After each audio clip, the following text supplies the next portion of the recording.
Hello, everyone, and welcome back to the Drive Back live, or not Drive Back. Wow, that was a flashback. The Real Real Watch watchers. live stream for June 25th, 2025. Hope you're all having a fantastic week so far. Kevin is obviously Back home. back in his proper domicile and is within distance of my being. I don't know how else to say it. But how was the last week for you, Kevin?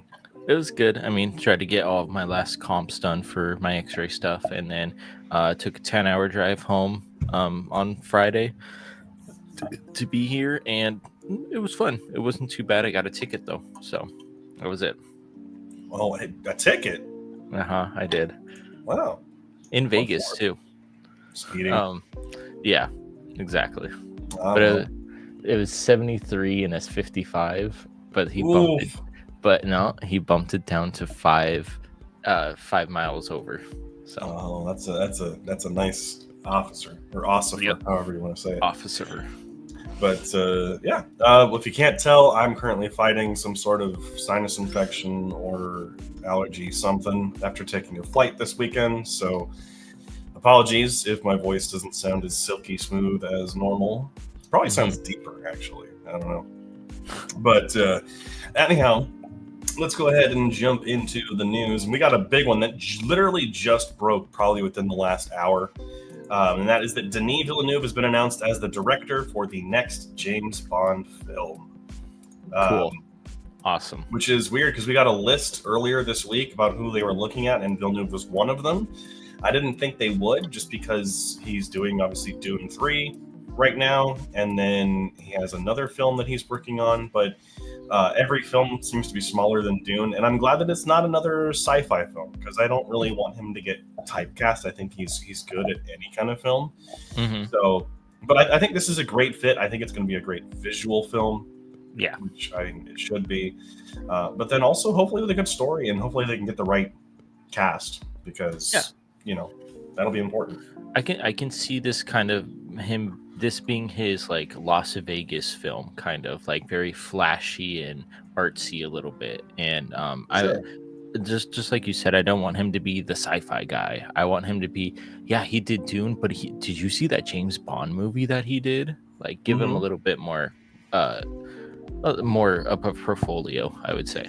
I think this is a smart pick, because not only is he becoming a household name because of the Dune films and such, but also the indie and art, like the cinephile scene, loves him. And I think that that's how you're going to get them to go to the movie as well. And so I think it's a smart decision all around. It's just going to depend on who they get as a cast member, who the villain is, who the story is. And obviously, we'll have to go from there.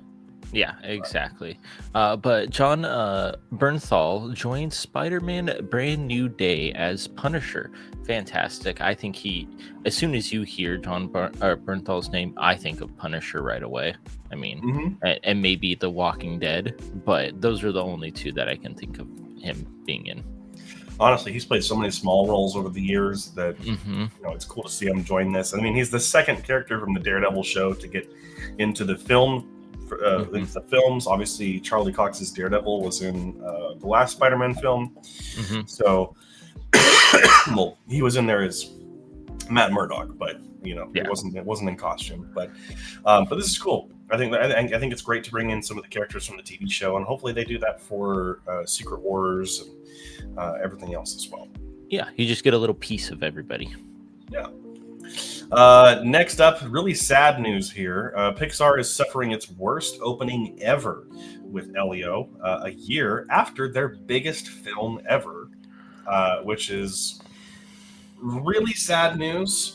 We'll talk about this a little bit more when we get into the movies we watched this week, because I went and saw it. But there's a lot of conversation going on right now about how original film is starting to die out with mainstream audiences. I don't think with mainstream audiences, I think it is, but the thing is, it just didn't have marketing behind it.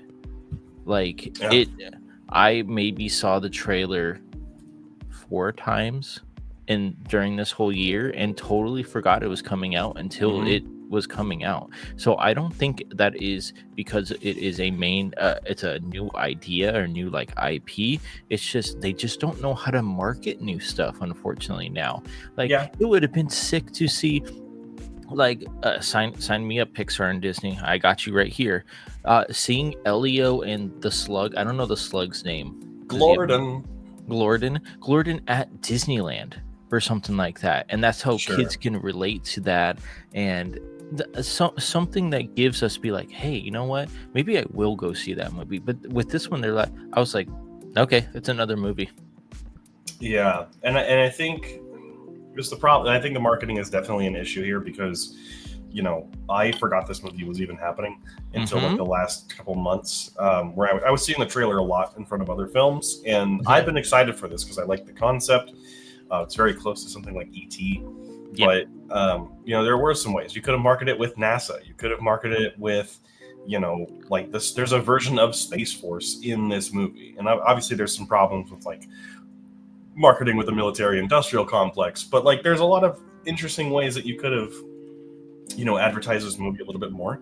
Mm-hmm. But one of the last movies that came out that was original from Pixar was Elemental, and that also had a really terrible opening and then went on to get almost $500 million. Mm-hmm. So this could be a movie that's a powerhouse in terms of staying in the top 5 and making its money, Mm-hmm. which is very possible because it Mm-hmm. happened with Elemental.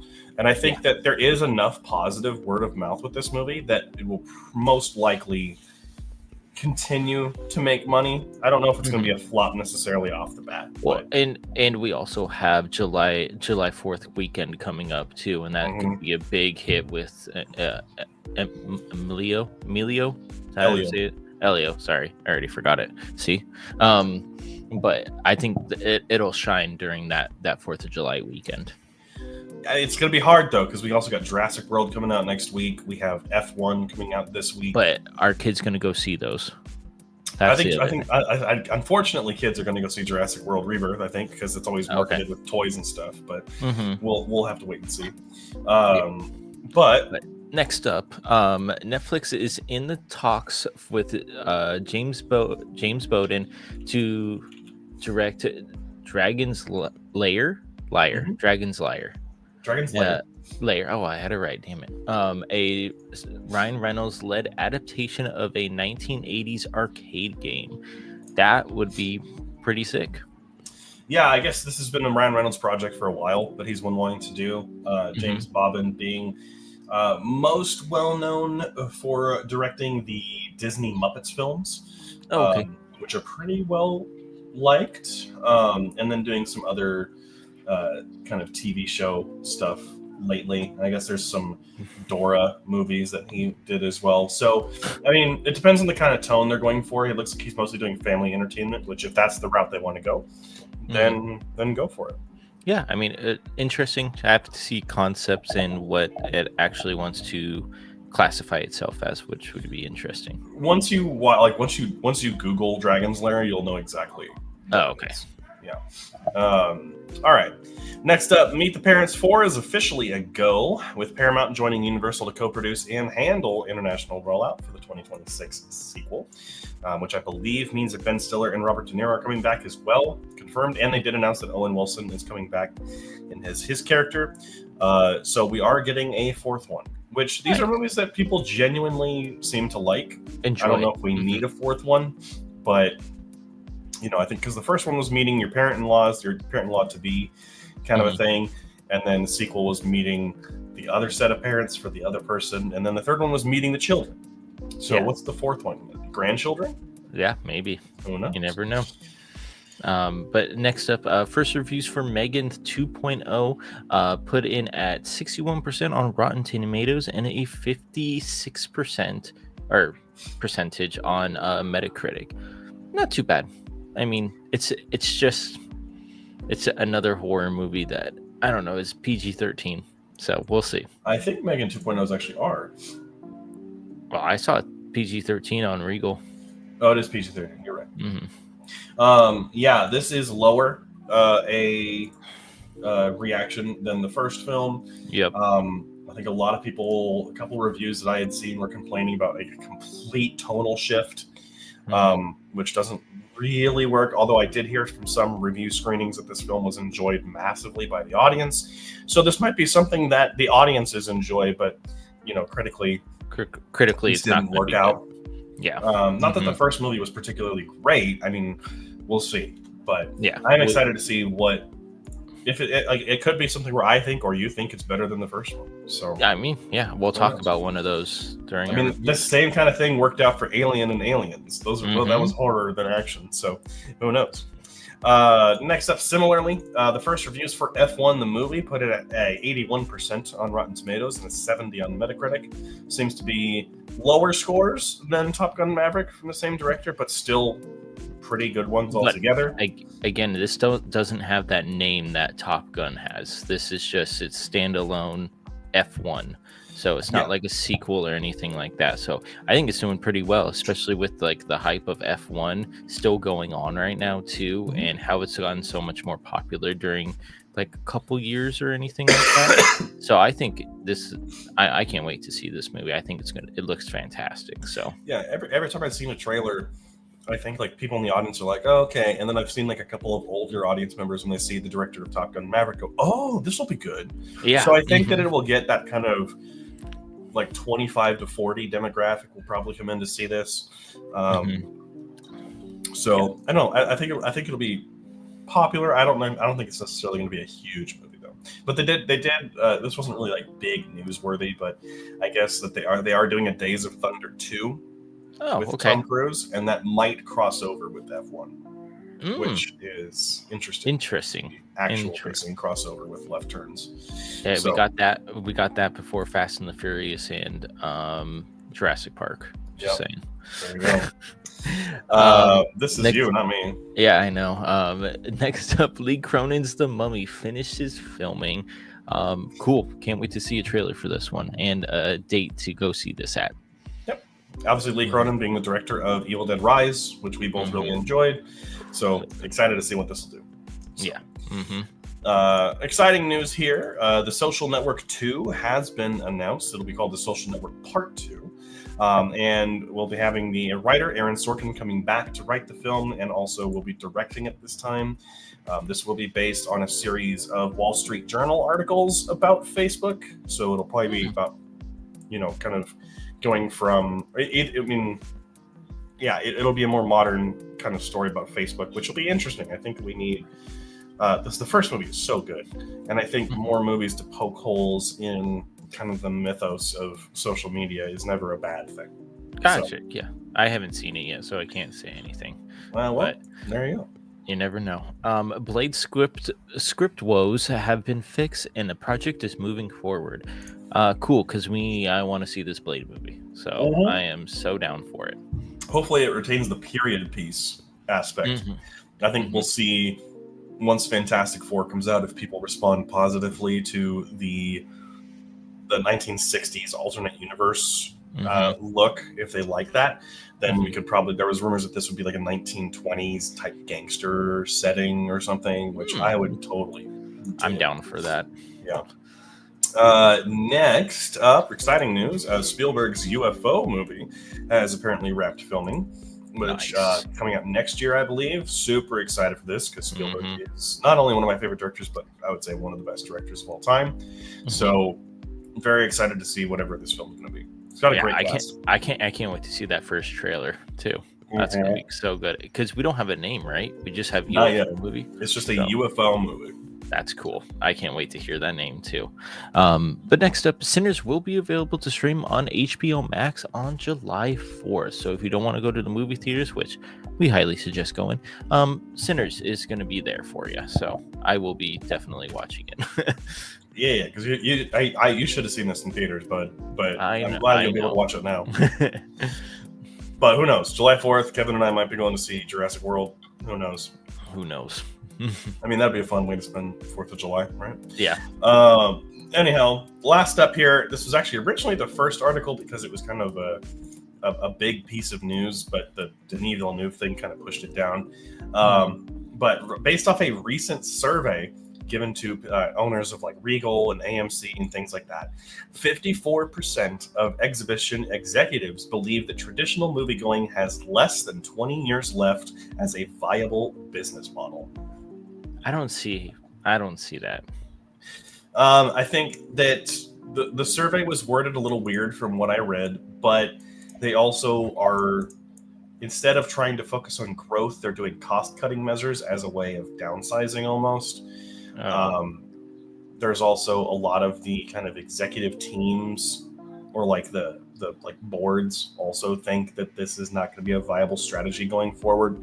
I think that there is still going to be a place for entertainment complexes like this, whether that's sports events, live streams, award shows, whatever. I still think there's going to be a place for them. And we've seen a lot of live events, like with the Critical Role and like Taylor Swift Eras Tour and things like that make a lot of money. And so there is going to be something there for them, I think. But also it's just the fact that more studios are demanding more like exclusive runtime in the biggest theaters for 6 weeks. They're taking more money from the ticket sales. There's a whole slew of things. Only about 10 to 15% of theaters have said that they've recovered completely after COVID. So, I guess COVID was the big one. Which is crazy, I feel like, because sometimes I feel like everybody goes to the theater or everybody's hanging around the theater. Maybe that's the reason.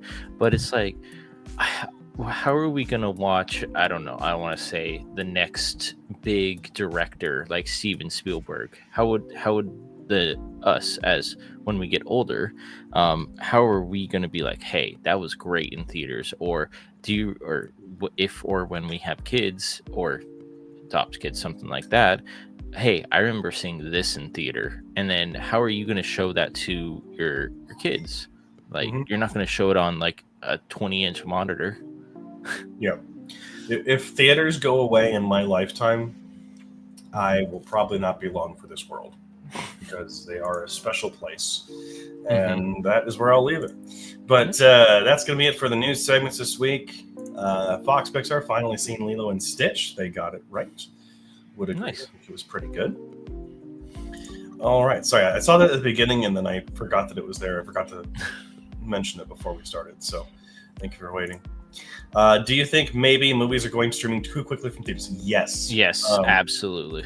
The theater owners have said that a large problem was day and date releases on streaming, which, I mean, obviously it's going to be difficult because some of the big studios have their own streaming networks, and that is going to continue to cause problems. Unfortunately. But anyhow, let's go ahead and get into the trailers that came out this week. There were a lot of them that came out this week. A lot of big ones, actually. Yeah, I want to talk about maybe some of the smaller ones that some people did not see, which would be Roofman with Channing Tatum. That looks like a really fun comedy kind of like hiding from danger movie, which is cool. And then based on true story. Yeah, which is going to be crazy to think. And then the Toxic Avenger is surprisingly looking really good. I'm really excited for that one, honestly. I think Fantastic Four First Steps continues to look good. Hopefully we'll get that pretty soon here. And then Weapons continues to look incredible. I think Strangers Chapter 2 has some promise after a weak first movie. So we'll see if that comes up good. Splitsville looks like it's going to be a really fun time. And then that's really about it. I think Eden looks interesting, which is the next film from Ron Howard and has a pretty big cast. So we'll see if that's any good. But that's it for the trailers. Kevin, take us to the box office. Yeah, box office. How to Train Your Dragon coming in with 36.6 million, 28 years later with 30 million, Elio with 20.8 million, Lilo and Stitch coming in fourth at 9.8 million, and Mission Impossible Final Reckoning with 6.5 million. Yeah, I mean, not a surprise. Honestly, Elio opening in third place is a bit of a surprise, but not a whole lot to really be surprised there, just because of like the little marketing and everything. I think Ballerina dropping off completely is surprising. That's crazy. Hopefully that doesn't mean the end of spin-offs for those films. So, but yeah, pretty standard. So, but let's go ahead and get into the movies that are coming out this weekend. And up first is F1 the movie. A Formula One driver comes out of retirement to mentor and team up with a younger driver. This is from the director of Top Gun Maverick, Joseph Kosinski, with a lot of the same writing team, and stars Brad Pitt, Kerry Condon, and Javier Bardem, among others. So, very excited for this movie. Have been for a while. Up second is Megan 2.0. 2 years after Megan's rampage, her creator Gemma resorts to resurrecting her infamous creation in order to take down Amelia, the military-grade weapon who was built by a defense contractor who stole Megan's underlying tech. This looks to be more like an action comedy, apparently, from everything that I've seen and heard, but it's still based off of a slasher horror movie, so we'll have to see what happens when this comes out. Up next, after that, is Ice Road Vengeance with Liam Neeson, another generic action movie. Mike goes to Nepal to sprinkle his brother's ashes on Mount Everest. When Mike and his mountain guide come upon mercenaries while traveling on a tour bus, they are forced to fight to save themselves, the passengers, and the country. I don't know if this is a sequel. Yeah, I don't think so. I don't know why it feels like it's supposed to be a sequel, but it's not. This has Liam Neeson in an action movie before we get him in Naked Gun later this year. And lastly, we have Blur to the End. This is based on the recent reunion for the band Blur, captured across a year in which they made a surprise return with their first record in 8 years. So if you're a music fan, if you're a fan of Blur, check this out if it's in a theater near you, because apparently it's pretty good from the reviews that I've been seeing. Nice. So very cool. But that is it for all the written scheduled stuff. Uh-huh. I wonder if Naked Gun would parody Ice Road. Probably not. Ice Road's probably going to be a flop. So it would be kind of weird to parody a movie that isn't there. I would think it much more likely that Naked Gun would parody something like Taken, which was much more popular. But that hasn't been culturally relevant for a long time, so who knows? But I think people would still get the I mean, like the phone call or something. Yeah. Yeah. I think that's something there. Alrighty. Well, let's go ahead and change up the music because it's time to get into the stuff that we watched outside the wheel spin this week. I watched 1, 2, 3, 4, 5, 6 movies. Kevin watched 2. I will go ahead and do 3. You do 1. I do 3. You do 1. Sounds good. All right. Well, since we're doing 3 off the bat, I went to the movies 3 times over the last week, and I went and saw How to Train Your Dragon, and right after the live stream last week, I believe. And literally, this movie is control copy, control paste. It is the same exact movie over again. I will say that this film does have a notable improvement, and I think that is specifically the casting of Mason Thames as Hiccup. I think he is far better than Jay Baruchel in the original film. He actually feels like a teen and not some New Yorker trying to feel that he's actually like 13 or whatever. He has some great moments of physical humor, and he has some pretty good charm in this. And I think that the cast all around does a pretty good job. It's just sad to see that Craig Ferguson didn't come back as the Viking is missing a hand. I can't remember his name right now. Gobber, I think. Yeah, something. But Nick Frost does a good job with that character. One of my main criticisms still stands with this film, and I think that Toothless's design still just does not look very good, in my opinion. He looks more realistic this time around, but he still looks cartoonish, and I would have preferred him look more realistic like the other dragons do in this movie. Okay. And then, and obviously, because it is copy paste, it is just the same movie, and I don't think that this was necessary, 100%. But I think that the incredible score comes back. There's some really good cinematography throughout, and I would say it does show why it was worth improving or doing in live action. But it's good. I wouldn't necessarily say it's the best thing ever, but I did give it 1 point higher, I believe, than the original. Nice. Very cool. Up second was Materialists, which is the new A24 film from Celine Song, who directed Past Lives, which was Oscar nominated. I thought that this film was going to be more of a rom-com from all the trailers, and this was more of a drama that specifically kind of tackles modern dating and a lot of the pitfalls of it. The performances here are the best parts. Dakota Johnson is great in this. Pedro Pascal is like really underrated here, actually feeling like a normal person, not like his kind of more heightened personas as of late. And then Chris Evans does a really good job of playing like the everyday ex-boyfriend character. Nice. However, my biggest problem is that while it examines modern day dating and the relationship scene, I don't think it goes deep enough. It's definitely like a surface level examination. I really would have liked more of an examination of like expectations that we have for each other. The idea of like settling, like, is it truly settling if that person is like 10 pounds heavier than you wanted? Like that's really kind of a sad idea, and I would love to have seen that more. And maybe kind of looking more at hookup Tinder culture and things like that. But I think what it does look at is fine. But also, I mean, like, I wasn't in the best headspace when watching this movie. I was already kind of depressed about being single, and like that did not help me. But that doesn't affect the movie at all. It just kind of affected my enjoyment of it. But I will say it was good enough to recommend, even if you're not really into romantic films. This one was still, I would say, worth your time. Nice. And up after that is Elio, which is a fun yet familiar film. I think that while I was in the moment of this movie, I really enjoyed it, and I like it when Pixar gives us something, new, except that it doesn't feel like any of their previous films. There is something missing here, though. I don't feel like this. It didn't feel like this was a Pixar movie. This felt like a Disney. This felt like a Disney movie, and I can't tell quite what it is. Maybe it was the animation style, or it looked a little too cartoony for Pixar, which is weird to say. But the film's emotional core and Elio's friendship with Gordon is the best part of this movie, and it carries the film. I won't, this. I felt a special connection with it, given my own kind of insecurities and anxieties and stuff. And I loved every minute that they were together.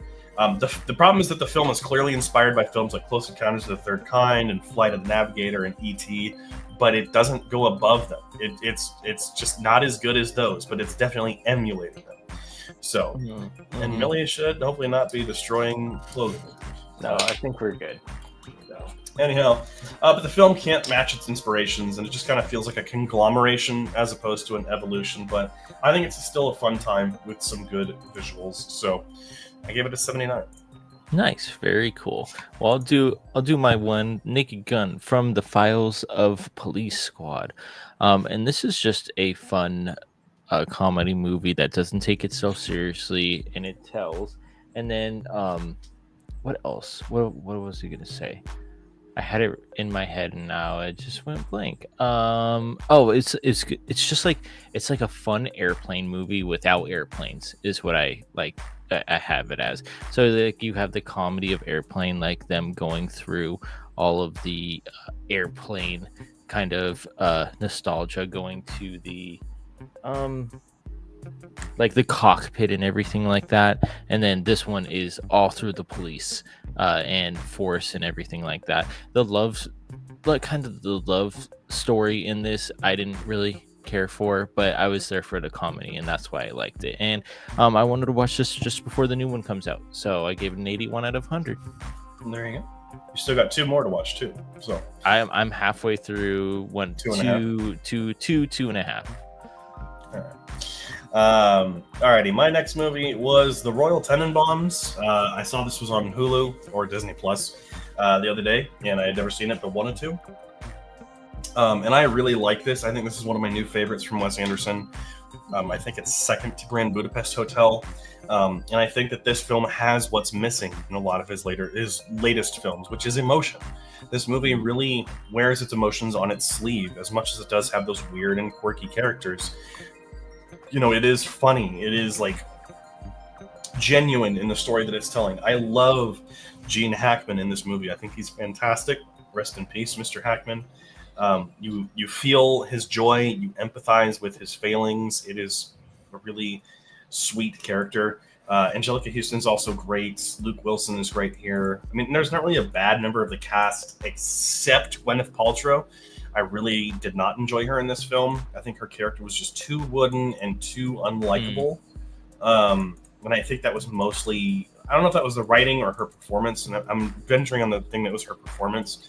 Just, she didn't give it anything. She read it like a cardboard box, and it was really annoying. But the themes of this movie, grief and unrequited love, and like the need to repair what's been damaged, it's really, really good stuff. It's about second chances, it's full of second chances, laughs, and I think that it's a story that warms your heart. And I really enjoyed it. So nice. Give it a 91. Yeah, 91. Yeah, 91 out of 100. On the other end of the spectrum, Attack of the Killer Tomatoes from 1978. I was expecting a horror movie. It was so bad that it's funny. I wasn't expecting an actual comedy, which this feels similar to something like Monty Python, Mel Brooks, or like Airplane, or later like Naked Gun, but not in a good way. Like, it feels like it's ripping those off in an attempt to be similar. It does have funny moments. Like there's a conference room that all the guys go into, and the conference room's way too small, so they all crawl over the table and everything. It's really funny. Also, Kevin, you're nodding. Have you seen this movie? Yeah, I have. So the helicopter crash? That was real. Oh that wasn't the movie. The helicopter actually broke, and the tail thing broke off, which was hysterical. But the pilot's fine, so don't worry. It's good. That's good. It was fine. I think this movie is at its best when it's making fun of creature features and not when it's trying to make a name for itself. I think that its musical moments are terrible. The acting is awful, and I think the story is just not interesting. But it has that kind of small budget charm to it that is fun. It did have a few moments that make me laugh, so I can't completely hate it, but it's not a good movie. Nice. You should watch Attack of the Killer Donuts next. I have not seen that one, but I know there's an Attack of the Killer Tomatoes 2, which was the first film that George Clooney ever did. So we'll see how that is. And lastly, I watched The Life Aquatic with Steve Zissou. I was on a Wes Anderson kick for some reason this week. I love adventure movies, so I have a soft spot for this film. It's one of those movies that I always had a distinct memory of seeing the poster for whenever I went places when I was a kid. The performances in the cast are great. Bill Murray is the main character, and he's fantastic as this kind of, I forget the name of it, Jacques Cousteau type character. Everyone is really funny in this movie, but I think Cate Blanchett was the weakest link. But when Cate Blanchett is your weakest link, you have a great cast. So that was saying she's not bad. She's just the weakest of them all. And I think there's definitely something here between Royal Tenenbaums and this movie where Wes Anderson may have been going through something with his dad. I don't know, because both have themes of fathers reconnecting, kind of a thing. The story doesn't feel quite as emotional as Royal Tenenbaums, but it definitely is more of a fun adventure movie. And on top of being a tribute to Jacques Cousteau. In addition, I would say that the pacing is really slow in Act 1 and 2 during particular moments. There's an entire sequence regarding pirates that could have been cut completely, and this movie probably would have flowed a little bit better. Not that it was bad, I just think it was unnecessary. But I think it's still a really funny film. It's a fun time to watch. It's definitely got more than some of his later films have. So I gave it an 80. Would recommend if anyone has Disney Plus or Hulu and wants to check it out. Nice, very cool. Well, last up for my movies that I watched other than The Wheel Spin is See No Evil 2. And this one was better than the first one because I think I like the atmosphere and where it takes place better than the first one. This one takes place in a morgue, and it takes place right after See No Evil 1 takes place. So it does a little Halloween kind of situation there. But the characters, they were okay. Kane I personally like Kane just because of how big and how monstrous he is in this movie. There's some unexpected deaths in this movie too, which I did not see coming at all, which was good. I like getting surprised a lot, especially during horror movies when sometimes they're very formulaic. really sets it apart from others. So I give it a 60 out of 100 just because the vibe was there, I feel like. All right. And that is it for the movies we watched outside of the wheel spin. So we'll go ahead and take a look at some comments here. I honestly forgot Elio came out. Maybe marketing didn't care enough. 100%. Yeah. I just don't think that Disney knows how to market original films anymore. No, they don't. It is really sad. I think they need to overhaul their marketing team. Attack the Killer Tomatoes also had a cartoon series, which I watched as a kid. I did not know that. That's really funny. And then I didn't know that See No Evil got a sequel. Yeah, we Nutty and I found it on Tubi last night. I actually remember when See No Evil came out in theaters because I remember seeing like its listing on stuff, and I remember people went and saw it, so it may have been successful enough that it warranted a sequel. Mm-hmm. So that's probably when WWE thought they were trying to become something more than just wrestling. So yeah, I mean, think about all those Scooby-Doo movies and stuff that tied in. Mm-hmm. Anyhow. Alrighty, but let's go ahead and go into the movies that we watched as a part of the wheel spin. Kevin, your short. Yeah, my short was Listen Judge by the Three Stooges. And this is just some good slapstick comedy by the Three Stooges. Can never go wrong with it. I enjoy all of the what's it called? Like the acoustics and everything like that in this movie. It's very cartoony, but in human body, which I feel like is really funny. I did enjoy I think I enjoyed this one more than the other Three Stooges short, which is really good. So I gave it a 78 out of 100. Really good. I'm hoping to get like an 80 or a 90 Three Stooges though, because I think that would be the best. All right. My short this week was The Martins and the Coys from 1946. This was actually originally a part of Make Mine Music, which was a collection of Disney shorts that they put out as a film, but was cut out of later releases. I would like to think it's because of censorship or whatever, but it was probably because it's just terrible. I did not really enjoy it. I think it had some funny moments, but I think that like it was a part of this time where Disney was just making random musical things that weren't necessarily working. Like I didn't need a musical version a cappella of the Hatfields and McCoys to be done as an animated short by Disney. It just didn't work. Like mixed with Romeo and Juliet, it was I don't know. It didn't work for me. The animation wasn't particularly good, and it feels like a step down for Disney, honestly. Gotcha. Okay. Well, my wheel spin movie was Days of Thunder with Mr. Cruise of Tom. And this movie I really enjoyed just because I'm into motorsports and everything like that. And my dad was a really big NASCAR fan. I don't watch it too much anymore, but this is really cool. It kind of gives you like the inside of what happens, a open wheel driver gets into a NASCAR and has to prove himself, which I think that's really cool. He doesn't give like an upper edge because he has been in a car before or anything like that. I feel like Tom Cruise does a fantastic job acting in this movie though, because he gives so much emotion when him and I forget the other guy's name, but Michael he's Rourke. Them two on the screen together talking about his health while he's over at the pool table is fantastic. I absolutely love that part of it. Yeah, it's a great scene from this movie. So I gave it an 87 out of 100, and if they make a Days of Thunder 2, I'm perfectly okay with it. Which apparently they are. So yeah, it's kind of weird to go from Henry Portrait of a Serial Killer to that, huh? Mm-hmm. Very different character. Alrighty, my film was The Replacements, which is a movie that I did not know existed and probably would have been better off not knowing it existed. Keanu. It wasn't bad. It worked. Like that's all that it does. It's nothing. It's not terrible. It's not even bad. It's just boring and formulaic. It's your underdog story. All the players go on strike, so they got to bring in people who aren't official players to play for that season or whatever. Like, all the characters are kind of mediocre. Keanu and Gene Hackman do a decent job here.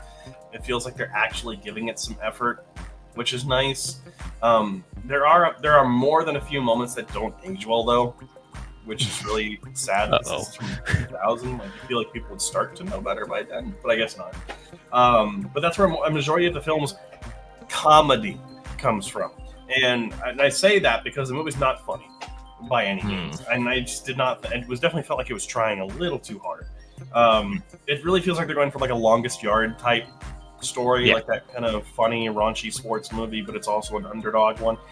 Honestly, just watch The Longest Yard instead. Like, it's so much better. I mean, there are people who probably have a soft spot for this. You know, sure, go for it. It's not by any means a film I would say is worth watching, but like it's not bad either. It just exists in that fine line where it just exists. It's just there. Just there. It's like it's like, you know, horror movies have those movies that you put on in the background during a party.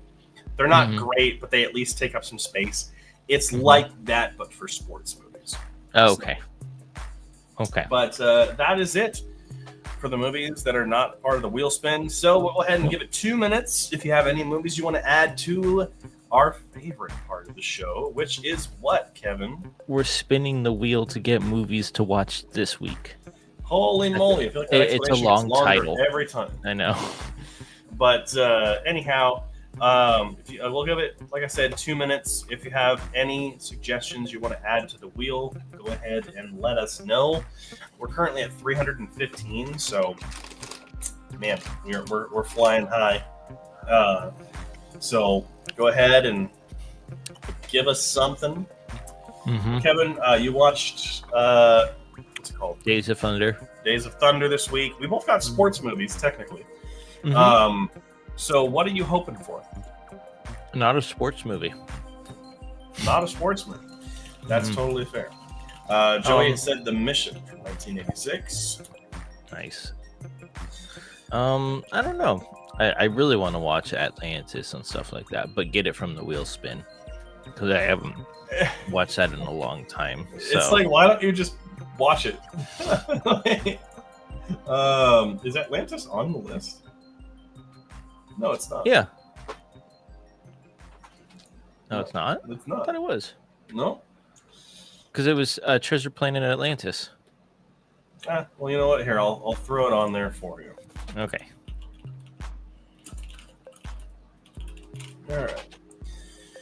All righty. We're almost there. About 30 seconds left. I'm kind of just hoping for anything at this point, honestly. I need to watch 28 Days Later and 28 Weeks Later before I go see 28 Years Later. Because I was talking with former co-host Adrian this weekend, whose favorite zombie franchise is the 28 franchise. Oh, okay. And he was saying that you should probably watch the first two before seeing Years, just because it'll help things make sense. So I'll take him at his word, and I will watch time beforehand. Yeah, I value your word and his word and everything. Yeah. But it doesn't look like there's any more, so we'll go ahead and spin it. Kevin, let's get you a short. Yep, and I'm going to land on a short. Hey, the wheel's actually spinning for me this time. Oh my gosh. You actually did land on a short this time. Holy shit. Or holy smoke. That's even better. All right, so your short is Holy Smoke. We'll shuffle it up here, and we'll spin it for my short. How is Sir Adrian doing? Adrian's doing fantastic. He is doing very well. He and his girlfriend are having a great time. So,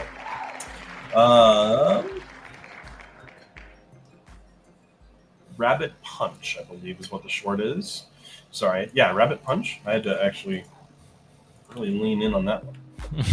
All right, so Rabbit Punch is the short for me this week. Let's shuffle it up, and we'll spin for Kevin. What's it gonna be? Chainsaw. Texas Chainsaw 3D. Well, you can't pick for you can't pick for me on your own terms. So spin it again. Spin it again. But yeah, Adrian's doing very well. It would be fun to get him back on here as a guest star at one point. Little Man. I know this movie. I think if it's the movie I'm thinking of. Yes, it is. Oh no. Mm-hmm. I'm so sorry for you. Oh, I enjoy this movie. All right. So. Well, then there you go. Kevin is watching this comedy. I say comedy very loosely. Little Man. I'm just kidding. I haven't seen it, so I don't know why I'm speaking ill about it. You probably won't like it. So. No, I don't like white chicks, and it's the same guys. So. I was looking at this before. Teenage Mutant Ninja Turtles from 1990. Yes, such a good one too. Let me see here. I want to make sure it's the right one. It's the one where they're in all of the suits. Yeah, it's the original one. Awesome. I had to watch this all the time with my little brother because he loved the Ninja Turtles. So I have memories of the movie. I'm excited to Nostalgia. check it out. Alrighty. So that is it for the wheel spin. So Kevin will be watching the short Holy Smoke and then the comedy film Little Man, whereas I will be watching the short Rabbit Punch, followed by the original Teenage Mutant Ninja Turtles from 1990. Cool. But that's going to bring us to an end for this Real Watchers live stream. I know it's a little bit of a short one this week, but that's not necessarily a bad thing. I definitely am starting to feel all this talking in my voice, so this is very good for me. But, thank you so much for joining us this week. Obviously, our 100th episode of Movie Club comes out on Friday, and we are very excited to talk about Citizen Kane for our special 100th episode. So can't wait to have that for all of you. So Friday morning at 4 a.m., so make sure you're subscribed so you see it. And, of course, this show goes live every Wednesday at 7 p.m. Pacific Standard Time. So thank you for joining us, and we will see all of you next week. Have a great time, and as always, keep those eyes on the screen.